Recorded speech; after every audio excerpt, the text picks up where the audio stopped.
আজকে একটা সুন্দর দিনে আপনাদের সবাইকে জানাচ্ছি ভেরি হ্যাপি গুড মর্নিং। ওয়েদারটা অসাধারণ। আমি চলে গেছিলাম রুকসানার বাড়িতে অ্যাজ ইউজুয়াল যোগা করতে।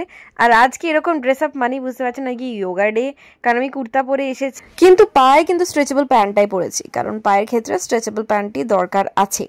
তো আজকে আমরা ওয়েট লসের এক্সারসাইজ করলাম, মানে যোগা করলাম। অসাধারণ, মানে যোগাকে যারা লাইটলি নেয় তাদের জন্য এই পারফেক্ট একটা এক্সাম্পল যে যোগাকেও লাইটলি নেওয়ার মতো না। এত অসম্ভব আজকে ব্যথা ফিল করেছি না এই যোগাটা করার পরে, হাতে পায়ে এত ব্যথা হয়েছে। এটা 15 মিনিটস একটা পাওয়ার যোগা, যেখানে বেলি ফ্যাট রিডিউস করার কথা বলা হয়েছে।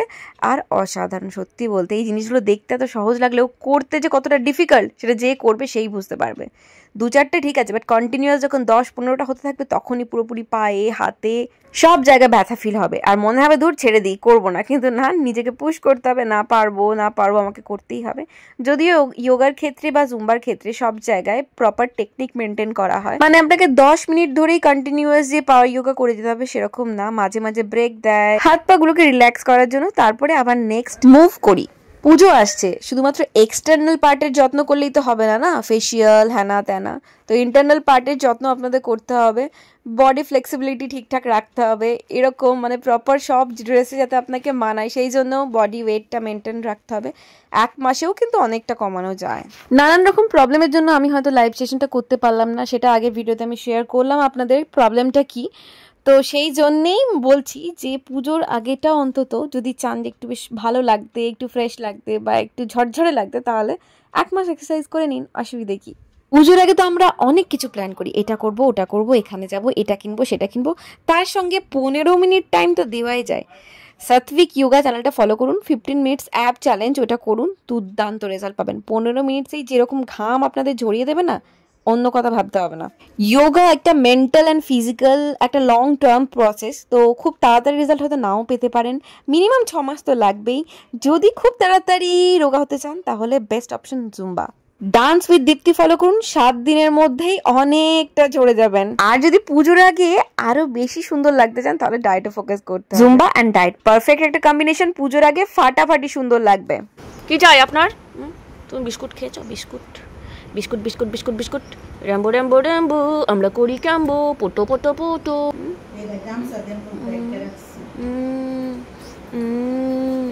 র্যাম্বো তুমি র্যাম্বো। চোখটা এত সুন্দর কেন? দেখি তাকাও, একটু ভালো করে তাকাও, তাকাও দেখি, একটু তাকাও, এদিকে তাকাও। ওরম করে তাকাতে বলছি, তুই একটু চুপ করে দাঁড়া, এদিকে তাকা, ভালো করে তাকা, দেখি চোখটা দেখি। বাবা কি সুন্দর চোখ তোমার, কি সুন্দর চোখ। কি সুন্দর চোখ তোমার, দেখি একটু। বাবা এটা পোজ দেয়া হয়েছে, এত সুন্দর পোজ দিয়েছো তুমি। তোমার একটা ফটো তুলবো নাকি? একটা সুন্দর ফটো তুলবো তোমার। বাবা দে, হাত দে, হাত হাত। বাবা সব জানি সব জানি সব জানি সব জানি, তাই তো? তুমি সব জানো? আচ্ছা আচ্ছা আচ্ছা, এটা আবার কি হচ্ছে? এটা ঠেলে দিচ্ছ কেন আমাকে? কি করলাম আমি? চলো এবার তুমি নিজের মতো কাজ করো, আমি আমার কাজ করি। তুমি সারাদিন ভৌ ভৌ করো সবারই পেছনে, আর আমি রান্না বান্না করি, ঠিক আছে? বাবা চোখ বন্ধ হয়ে যাচ্ছে, আদর একদম চোখটা বন্ধ হয়ে যাচ্ছে। আচ্ছা আচ্ছা দিচ্ছি দিচ্ছি দিচ্ছি, আদর করছি। এটা কি হচ্ছে? এটা কি হচ্ছে? বাহ, বেশ ভালো একটা সময় কাটলো, ওয়েদারটার সাথে সাথে বেশ ভালো এক্সারসাইজও হলো, চাও খেলাম, র্যাম্বোর সাথে একটু গল্প করলাম। যাই এবার বাড়ির দিকে যাই। ও বাবা, তার আগে কাজ আছে। Good morning everyone. দেখতে পাচ্ছেন মাথায় কাপড় ফাপড় জড়িয়ে যোগা করার পর আমরা যাচ্ছি এখন ইয়েতে, আমাদের কালকে যেখানে ওই সমস্ত টেলারের কাছে জিনিসগুলো দিয়ে এসেছিলাম না, তো মেন যিনি মানে বানান আর কি, সব নলেজ আছে, উনি ছিলেন না কালকে। তো আজকে সকালে উনি থাকবেন, তো একবার যাই গিয়ে বুঝিয়ে দিয়ে আসি, কারণ শাড়ি এগুলো সুবিধা মানে পুজোতে পরবো, আর খুবই ইম্পর্টেন্ট জিনিস। তো এখন যদি খারাপ হয়ে যায় মুশকিল কাণ্ড হয়ে যাবে।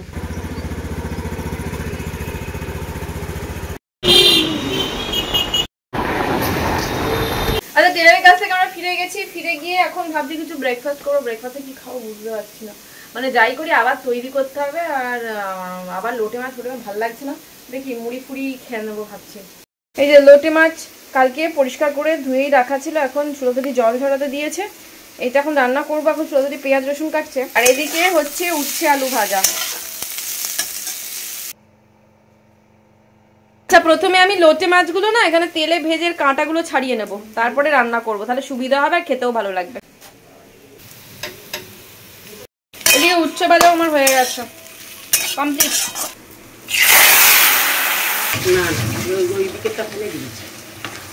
লোটে মাছটা ভেজে নরম হয়ে গেলে কাঁটাগুলো ফেলে দেবো আমি। যেদিকটা ভালো সেদিকে।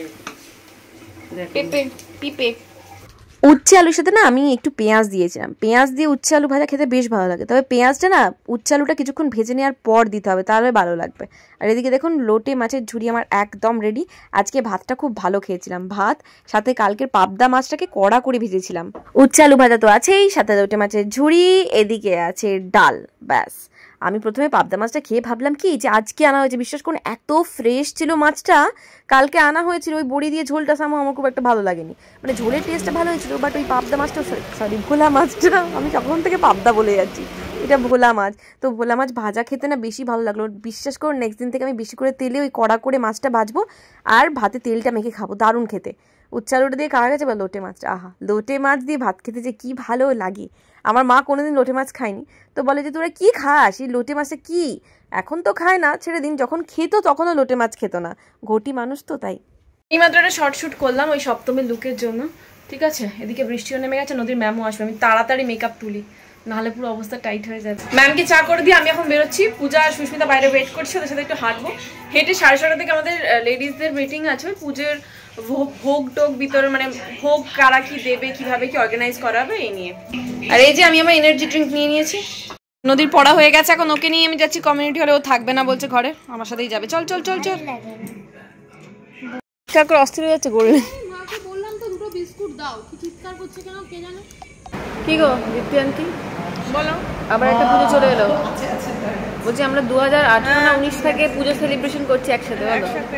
আর এটা হয়ে গেল 2025 তো, প্রত্যেকবার আলাদা আলাদা রকম এক্সপিরিয়েন্স।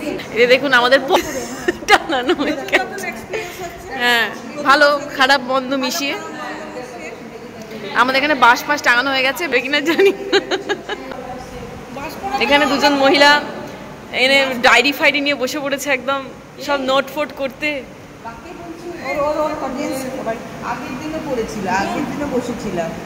এরপর পুজো পর্যন্ত চলবে ডায়েরি নিয়ে ঘোরা, আর চাঁদাবাজিও চলবে পুজোর আগের দিন অবধি, ফোনে ফোনে চাঁদাবাজি করছি। কালকে নয়তো স্কুলে টিচার্স ডে সেলিব্রেশন হবে, তো 9:45 মতো ছুটি, ঠিক আছে। তো অনেকেই যাচ্ছে না শুনছি, কি বলে বন্ধু বান্ধবরা, সামনেই এক্সাম তো, মানে এই সামনে আজকে বুধবার, এই সামনের বুধবার থেকে এক্সাম, মিড টার্ম হবে, তো সেই জন্য নদীও যাবে না বলছে। তো আমি ঠিক আছে চলো, টিচার্স ডে যে গিফটটা, তো যেদিন সোমবারে স্কুলে যাবি তো ম্যামকে দিয়ে দিবি, হচ্ছে ব্যাপার। কালকে স্কুল নেই, কালকে আমি একটু দেরি করে ঘুম থেকে উঠবো, সেই জন্য আমাকে হাসি এই অসময় শুয়ে আছি কেন ভাবছেন তো, শুয়েছিলাম না এতক্ষণ, নিচেই ছিলাম রান্নাঘরে, এসে একটু ধপাস করে শুয়ে পড়লাম। আজকে ভেবেছিলাম একটু রুট টাচ আপটা করে নো বাট করা হয়নি, দেখেছেন কিরকম ছোটো ছোটো সাদা সাদা বেরিয়ে গেছে রুটে।